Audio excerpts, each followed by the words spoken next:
A power-packed panel here at the ET House in Davos. We are joined by an absolutely stellar cast of panelists to discuss AI and Viksit Bharat. I'll turn first to Devendra Fadnavis ji, the Honorable Chief Minister of Maharashtra.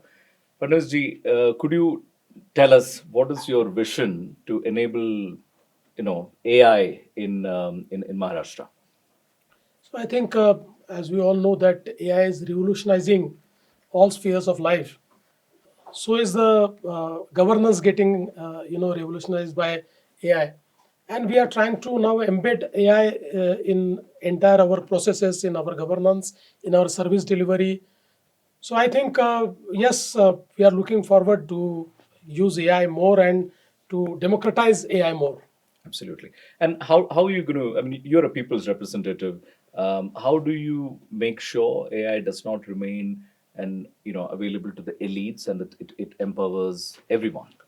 So I think, first of all, when we create the digital public infrastructure, now is a time when with the use of AI, we can leverage this digital infrastructure to use it for greater public good. Uh, to give one example, now we have created the Agri Stack. With Agri Stack, we have entire data digitized about whatever is available in agriculture, whether the land records are there, the crop records are there, every single thing, every farmer. Now, based on that, we can create our programs. We have already started creating our programs whereby using AI. In fact, we can focus on different crop chains, different value chains. So I think in that way we can give access. I'll just tell you that we have created one app for our farmers using AI, and this app is end-to-end solution. So any farmer gets a solution for any problem. So he knows about the crop cycle, he knows about what to use. He can even ask that now this is my crop is on flowering stage now. What should I do? This is my problem. So all these things are available in Marathi, so in the local language. So now, I mean, end-to-end solutions are being offered through usage of AI. Incredible. Maharashtra is also a state that is quite active in terms of data centers, in terms of OSATs, a lot of the underlying infrastructure that powers AI. Maharashtra is one of the Indian states where you're very, very active in it. Can you give us a sense of what kind of meetings you've had in Davos with semiconductor companies, with AI companies? Give us a sense of that, So please. I think Maharashtra has already become, data center capital of India. I mean, we account for more than 50% of the data center capacity which is created, and now here also we entered into MOUs of, many investments in AI data centers and the space of hyperscalers. And I think now we want to move forward and to use this data center ecosystem into innovation ecosystem. So yesterday only we announced innovation city near Mumbai. We will be doing it with Tata Sons, and that will host the entire ecosystem of innovation. So I think today all of us know that. How large is the city, sir? So right now we have planned it in 200 acres, but based on what response we get and Yeah. what ecosystem we'll be able to create, will we can increase the size. And fortunately, it is just 20 minutes from the new Mumbai airport. So I think it will be very easy for innovators to reach there. Wonderful. Sanjeev, let me come to you now. You've just released here a report called AI Edge for Viksit Bharat. Can you summarize for us what the report's key highlights are? No, thank you so much. And I'll be brief, but let me just say that for us, when we thought about this report, the thinking was that while we're talking about AI, AI could be very capital intensive. There was a thought process that AI could is only for people who have deep pockets, who can spend a lot of money, etc. The thinking also was, and as sir also just said, that with the digital public infrastructure that we have done, which actually contributes 12% to GDP, can that become the backbone of enabling AI to create outcomes which are inclusive and which can drive the aspiration that we have for a Viksit Bharat, which is the which is something that all of us are working on. So we set ourselves to put together a framework for what could be a framework for AI to create inclusive growth in India and cause Viksit Bharat, because there are a lot of sandbox experiments that India has done. The question is, how do we scale them? So really, we have come up with a framework. It's a framework which we call the 3A2I framework. The three A's are really access, that we need access to data, because access to data is very, very important. Then acceptance, and acceptance comes because at times, I'm not sure whether the data is right, the data could hallucinate and so on and so forth. So the data has to be acceptable, it has to be free from bias and so on and so forth. Then assimilation, and that's an important part. The third A is a very important one, because what we're talking in the third A is that there is a role for government, which is the enabler, very, very important. There is a role for civil society as the advocate. And then, of course, there's a role for business as the monetizer, or the one which will carry it forward. I would want to say that this A is possibly the most important, because what we have seen at times is the reason that things have not scaled is that either the civil society is thinking in a particular way, the government is thinking in a particular way, the business is trying to monetize in a particular way. The alignment is very, very important. And this, we believe, this can result in institutional enablement of AI, and all these sandbox experiments that we have done. Some of these will scale, not all of them will scale.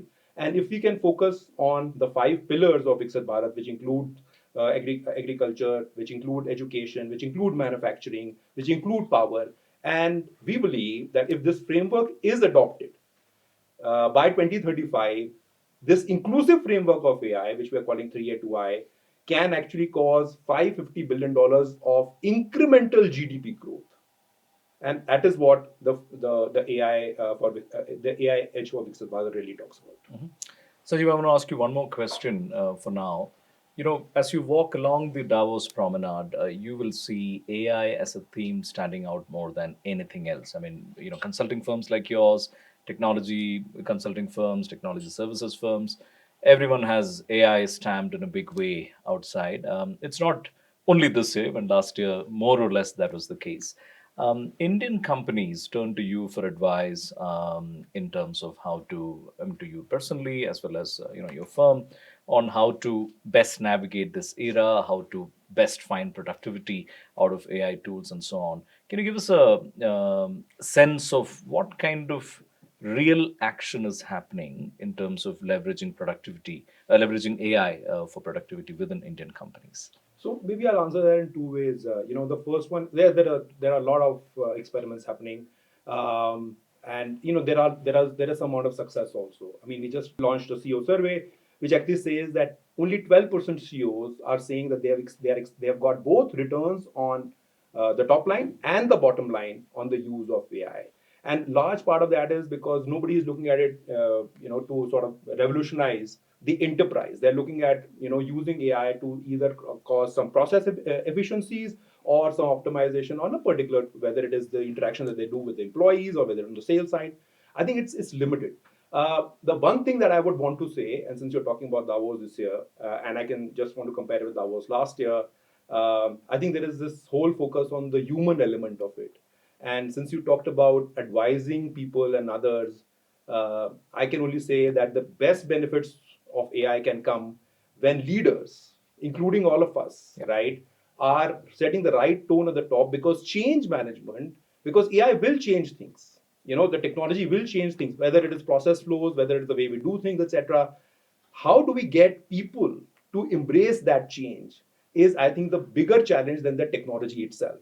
And that's what I've seen over the conversation, and I've heard also over the conversations. It's not easy. Change management is never easy. Our past success always becomes a reason for future failures or diffidence to do things. And that is the bridge that we need to cross. I think in terms of coming up with use cases or others, we are doing fairly well. As I said, that's more spotty as I see, not at an enterprise level. But I think we'll get there. I mean, we need to give it time. It's only 3 years, actually. Right. Sanjeev, let me come to you. Sanjeev on my left side. Sanjeev on either side.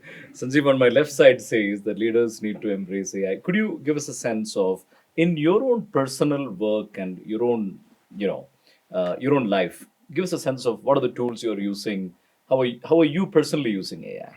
Sure. Let me go from macro to micro. See, whenever there is any discontinuous innovation, and AI clearly is one, there is significant change that happens. There's also hype and fear initially. Yes. Some people lose, some people gain. Let's see industrial era, from agricultural to industrial.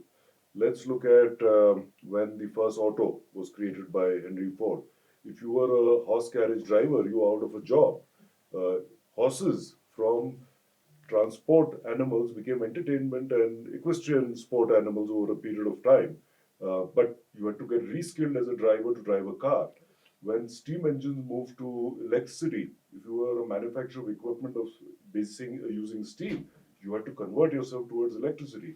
Internet and digital world more recent, and the same with AI. There is discontinuous change that's going to go on.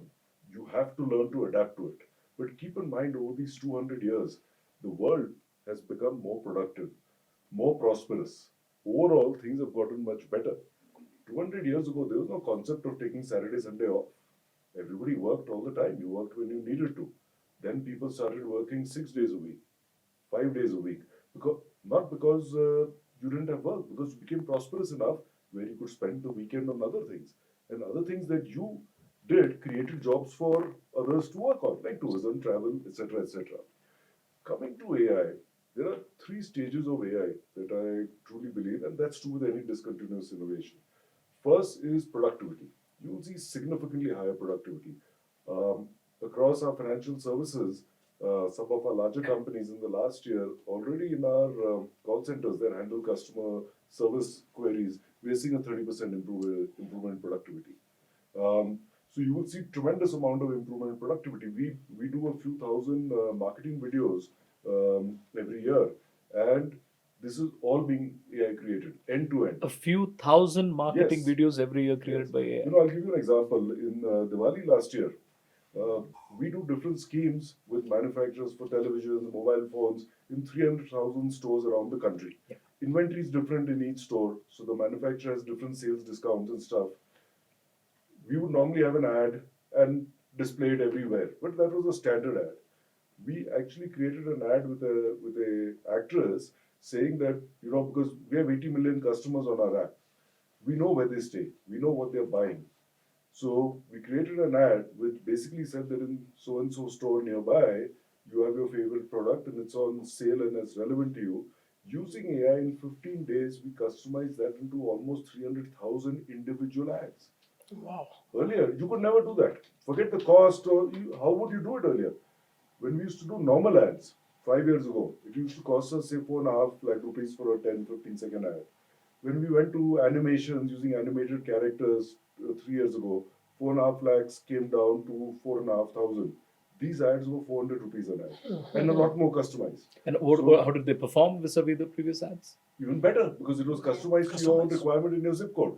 So productivity significantly it will increase.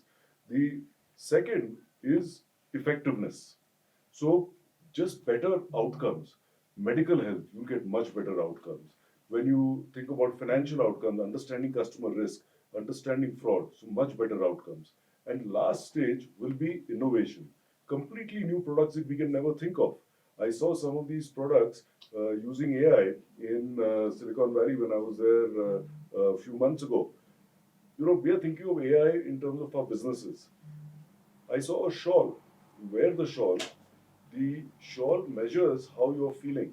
If it feels that you're nervous, it picks that up. It gives you a little warmth, and Really? things like that. There is a little locket. Based on, again, it picks up signals from your body. When you open the locket, you will see a memory which makes you feel better. So think of what kind of new products and businesses are going to come out which don't exist today.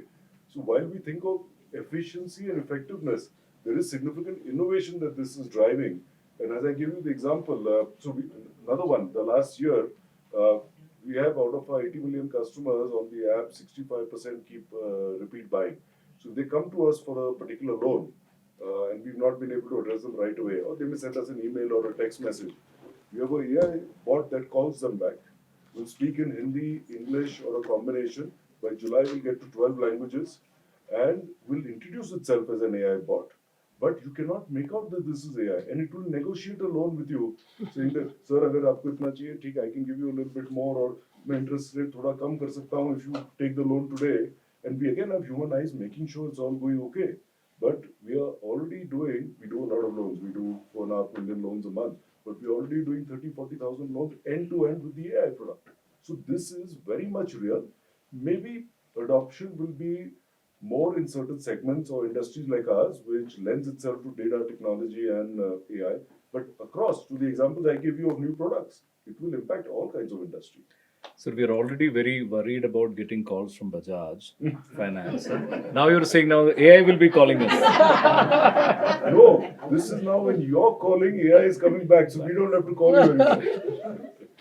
Sanjeev, I also want to ask you: are you also using? I mean, you beautifully summarized, some real applications of AI. That is wonderful to hear.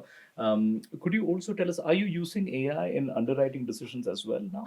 So we are using it to evaluate because it has the ability, as we know, because it can look at all your data, it can analyze and provide you with options. We then have the human taking the call because I think that is important. These AI tools are still improving. Every 6 months, we are seeing dramatic improvement, but they are not perfect.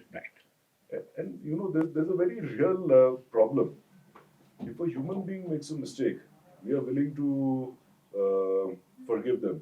If AI makes a mistake, you're not willing to forgive. So we have to also sensitively take this ahead. But it is playing a very significant role. But do you see? And I think a lot of the whole point in some ways is about the improvement curve, right? Like everyone is so impressed at when ChatGPT came out in 2022, but in 3 years it has become so amazing. So therefore, do you see a future where underwriting, both in terms of loans as well as in terms of insurance and other financial products, could be entirely automated? It very much could. Does that give you a better outcome than a combination of AI and human? This is yet to be tested. See, are we saying that the human is irrelevant? No. It's like, Einstein invented the theory of relativity, right? He had certain experiences, inputs, and information, but he created the theory of relativity. I believe today, if that same data is put into an AI tool, it will not know that it can create something called as the next theory of relativity. That consciousness is still missing. Now, will it happen later? People like Nikhil fund a lot of these startups, so he may have a better answer there. Correct. That we have to wait and watch. Yeah. But humans will also evolve, right? They'll also do better things, different things. We'll leverage AI to do better things. Nikhil, in the language that you are familiar with, are you? Broadly speaking, I think most people in the world today can be divided into AI bulls and AI bears. Which side are you on? I'm no expert on AI, but from a valuation side, maybe I'm a bear. From a productivity going up side, maybe I'm a bull. And have you brought to bear this particular framework in the investments that you've made in startups, etc.? There are no revenues in most AI companies really to warrant the kind of multiples that they're getting. Maybe barring like an Alphabet or Nvidia hardware people and people who have other businesses in place. So I don't think you can value a company in AI today based on the revenue that they're earning today. It'll more have to be on the utopian or dystopian extrapolation we may go to the world tomorrow. And anybody can bet because nobody knows. Can you tell us the different ways in which you use AI in your personal life? In very generic ways. Some ways like Sanjeev mentioned, but personally I use it in a strange way to talk to somebody of late. Sure. Trying to process that. Give us a sense, Nikhil. See, if you get married, you don't have the problem. You don't want to talk. That's a strong recommendation from Sanjeev on the merits of matrimony. But on a quick one, Nikhil, could you give us a sense of? You have great familiarity with the startup ecosystem. You're certainly a advisor, investor. Apart from being a great founder yourself, could you give us a sense of the action happening within AI among Indian startups? Are there good, strong startups to look out for? If I were to be candid, I think they're coming up. The mistake I don't think we should make is try and replicate what Western companies are doing, which have a lot more risk capital at hand. I think our proficiency will come on the layer above models, where we build utilities and agentic solutions to different things. Uh, if I may suggest, the one thing we should probably not do is how we are wedded to Android and Apple because we never flirted with the ecosystem outside of them or with Microsoft and Apple again back in the day. I think the time is right today to not get dependent on one platform like that, but hedge your bets across a multitude of them. Uh, in a weird way, it's like saying pick the open sourced Linux equivalents of many years ago. In the world today, the new version. In your wildly popular podcast videos, including with Elon Musk, etc., is it actually you or is it AI? I wish it could be AI. Life would be easier. Look at how he's creating so many videos with AI. I think with AI, uh, with all the talk of AI in the world, especially down the road, which we've all seen, contrarian behavior and nuance, I think, becomes increasingly important. If you were to say what a model will predict that you will say, or you behave in the generic manner that humanity behaves, or your peer group around you behaves, the upside of that is kind of going away. I think you have to be contrarian because for a model to be constantly contrarian is a hard thing to program in my opinion. Very deep thoughts. Devendraji, let me now come to you on everything we have heard so far, and I think Sanjeev particularly gave us a very eloquent articulation of how in large companies like his, how AI is already beginning to be a significant force for change. But this indeed has a downside. I mean, as a leader of the people, you not only have to worry about those who will benefit from these gains, but also those who will lose out, right? In terms of jobs, I mean, job loss is a very real concern with AI. How can a country like India, which really needs the jobs, tackle this era? So I think, of course, one thing which is easy to say and difficult to do is skilling and reskilling and upskilling. But we have to do that. I mean, since AI is changing nature of every single job, so we have to understand that it is changing. But just to toe the line which Sanjeev has taken, see, when the computers came, the same argument was there that we'll lose all the jobs, and with such huge population, what happens to the youth? But we did well. So I think with AI also will do well.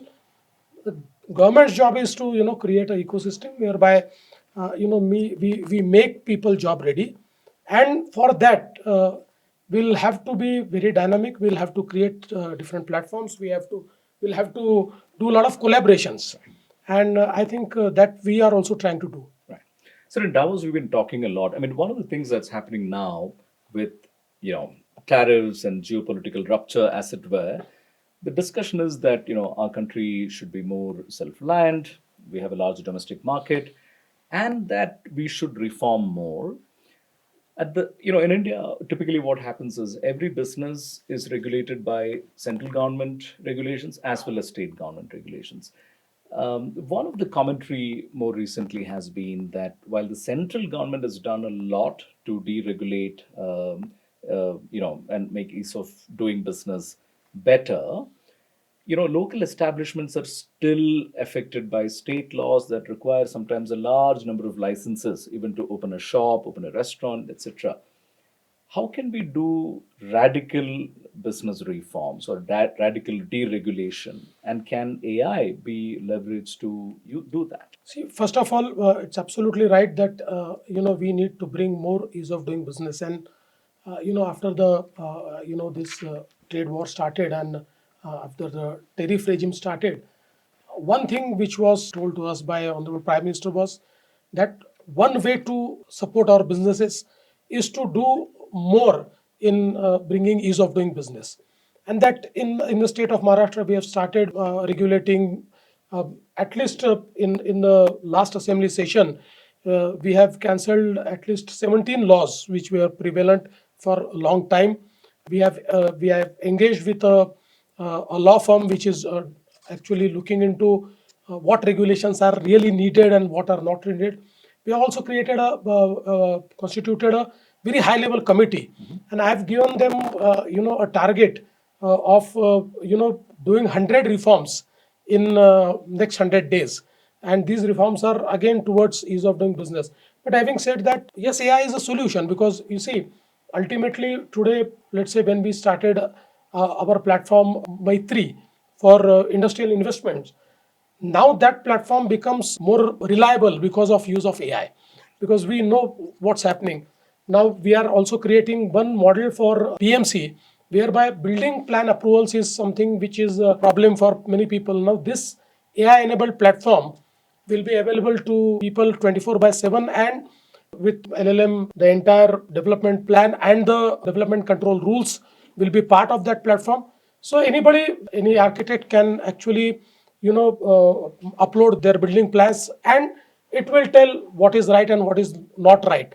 And this time we have created it in a sense that there is absolutely no human intervention. So ultimately, if it succeeds, that means the commissioner or anybody, the city engineer, has only has to sign the final application that it is approved, or the AI will tell that it's not approved. So such type of things are bringing efficiency. They are bringing a lot of trust amongst the people.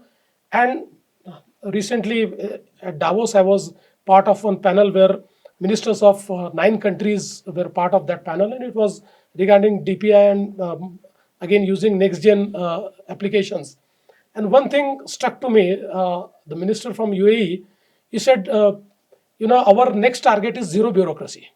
Wow. And I was very happy that the way he explained it. And so I have also decided, I won't claim that I'll do zero bureaucracy this early, but I think that should be the target, and we can do it with the help of AI. Yeah. We can bring down, ultimately.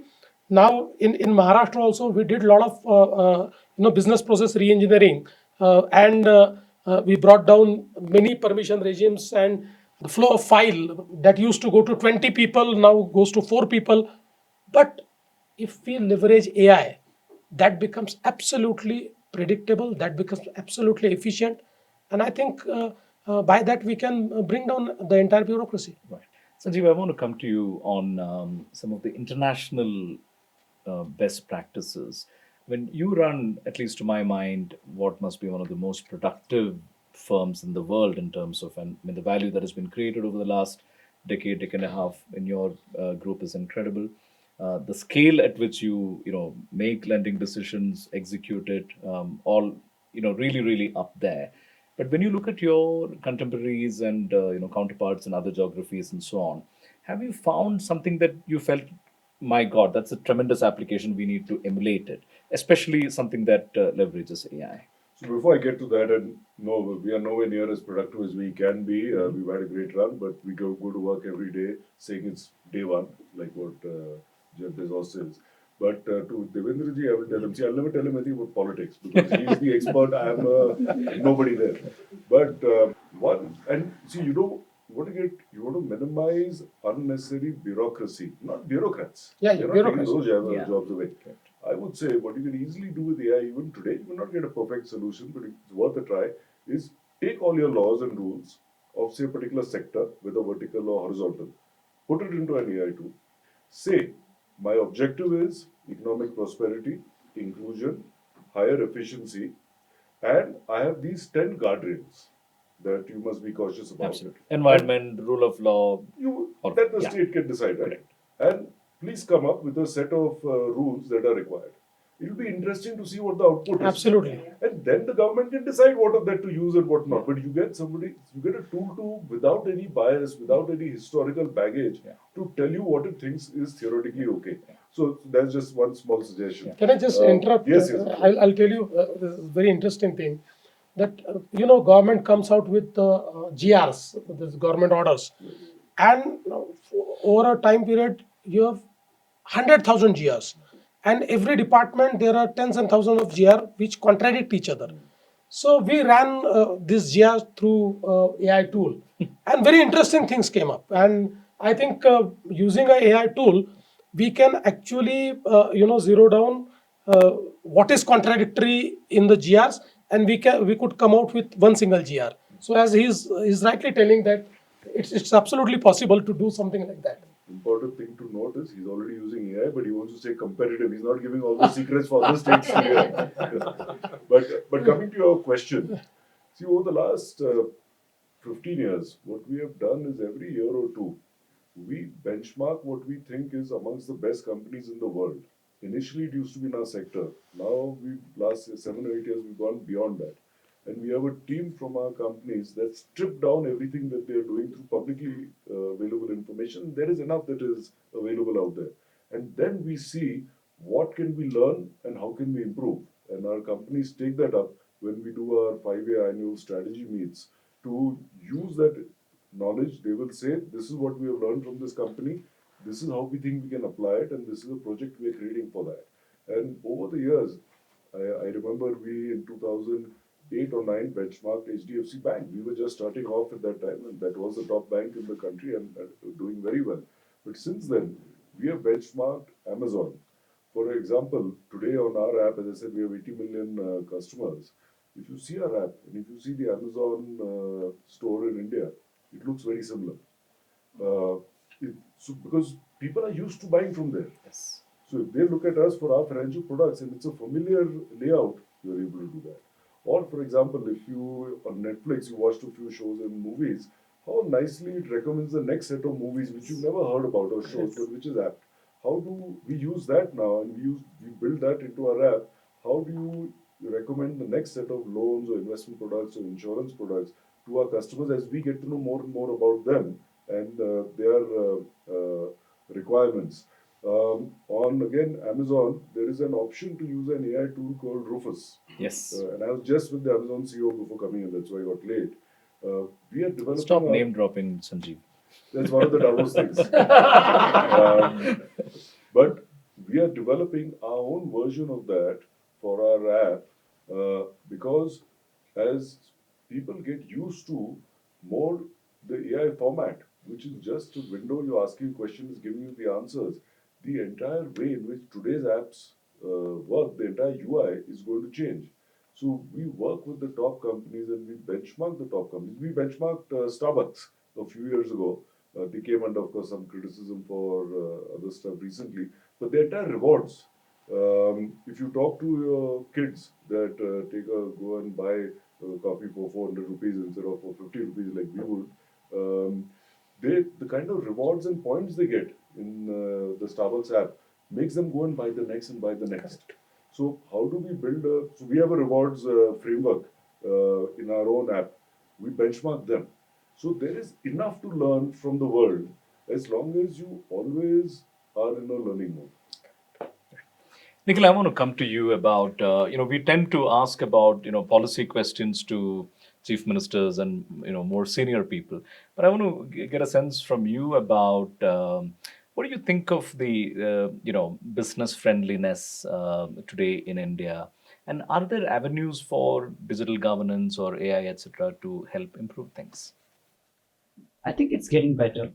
I feel like Devendra said, I've known him for a long, long time, when he was in power, when he's not in power, when he's in power. Being a politician is a tough job. And for all the people spewing hate on politicians in the last few days, the amount of meetings these guys are doing and walking in the snow in a new place, I don't think it's necessarily fun. So, the importance of being in a foreign nation and telling people that come to India and start something, come to my state. I'm not just saying it for sir, I'm saying it for politicians across parties, whoever is here. There are some politicians here that do deserve hate, although. I don't think so. It's just Central Congress Hall, etc. I feel like it's a very, very tough job. And unlike my job or Sanjeev's job, it doesn't come with the rewards of a tough job. So it is tough. And I think this is them trying to bring people in. Like that, they're trying on policy to do better. And if you were to net look at what has happened in the last 10 years or 15 years, I think we're definitely going in the right direction. We've had a lot of policy stability. Is there a certain distance to cover in the future? Sure, yes. But people are trying. And India as a country, I think, is also trying. And in your work, I want to ask the same question I asked Sanjeev. What are the kind of interesting applications you've seen, maybe in other countries, or when you benchmark your own products or those of the companies you've invested in, etc. Can you give us a sense of the best kind of applications around the world? AI applications. I met someone earlier who was talking about storing health data and learning from it. I think that's a huge application. I have done so many blood tests and different kind of tests. I've been on this longevity nonsense for a little bit, so I've done more tests. But And do you upload these tests to ChatGPT? I don't. I mean, I've tried it with ChatGPT, but I feel like a tool, medical data of one country, I'm hoping is never shared with another. So maybe it's a big opportunity for India, where somebody comes and builds a platform where they aggregate medical data and learn insights out of it. Maybe she is. Sanjeev, on the question of business problems and jobs in particular, whenever I ask people about jobs and AI, people tend to give a mixed answer. But what are your very real thoughts, like, and how are in your own industry? I mean, we can see Goldman Sachs CEO said, I don't need an entire sort of term sheet. 90% of a term sheet can now be done by AI, and I don't need entry-level associates, etc. How is AI transforming consulting, and what are your broader thoughts on how it will impact jobs? But two things. First of all, to the point that you mentioned, happened to be in the Valley 3 months back, and the CTO of a hyperscaler was talking to a bunch of private equity investors, and I served the industry, so I was there as well. And I looked at our table, a guy from a strategy firm, and I had introduced ourselves to him. That people like these will get disrupted the most. So I think that's the general assessment, that we will get disrupted. I think the question is, how are we preparing for that disruption? Yes, we will get disrupted, right? The question is, how are we preparing ourselves? I personally believe, and to the question that you asked earlier, that humans will always outpace any kind of technology development and any kind of innovation, because who is innovating? At the end of the day, we are the ones who are innovating. So how can we be left behind the machines, the technology that we ourselves are developing? That of course, I think it sort of the question that comes down to is, how do we skilling ourselves? I have been the advocate over the last 6 months that we need to certainly look at a rehaul of our education system, particularly in our colleges and our schools. The higher education system has to go through a rehaul, because if you want to be relevant to what comes next, we will have to relook at our education system. The jobs will remain. I mean, our jobs. Today, I will be able to synthesize that data better, right? I mean, if the data, let's say, and we use tools like Harvey, we use the tools, and in the work that we do on the compliance side, we actually use AI tools, by the way, already to create efficiency so that we are able to do more. I mean, if the Viksit Bharat focus that we have, if we have the aspiration that we have to be to the economy that we wish to be, look at the amount of growth that will come. Who will serve it? It is the people of this country who will serve it. People like us who will serve it, right? I mean, I look at ourselves as civil society, we have business and government, and we have to work in sync. There is certainly going to be a need for rehaul of the education system. There is certainly going to be a need to invest in education in a different way and to skill ourselves in a particular way. But once done, I have no doubt that jobs will always remain. I'll just give one example. You look at the healthcare system. Can nursing jobs ever be taken away? Absolutely not. Can the warmth that you get with a hug from a person be taken away? The backing that you give to an individual who you are asking to sort of go and play a game, etc. Can that ever be taken away? It never happens. Yeah. And I think that's where the human piece is something which at times we miss. Yeah. We all say jobs will get created. We will have to do different things. And that's happened in the past. Sanjeev gave the same example. I mean, the horse and carriage example that he gave is a brilliant example. Okay. And the same thing will happen today. Yeah. I also take heart by telling ourselves that a core newspaper reporter's job of going to a joint secretary's office, sitting outside, waiting, talking to him, trying to get some information out of Devendra ji, etc. That hopefully AI cannot take over anytime soon. I'll close, Devendraji, by asking you one last question. With AI, sometimes we are in science fiction territory, and all of us grew up with this, especially when we were little, the desire to have some superpowers. If AI could, I mean, what is the one superpower you wish AI had that you could use to help you win elections? We win election by winning hearts of people. We don't require AI. Absolutely.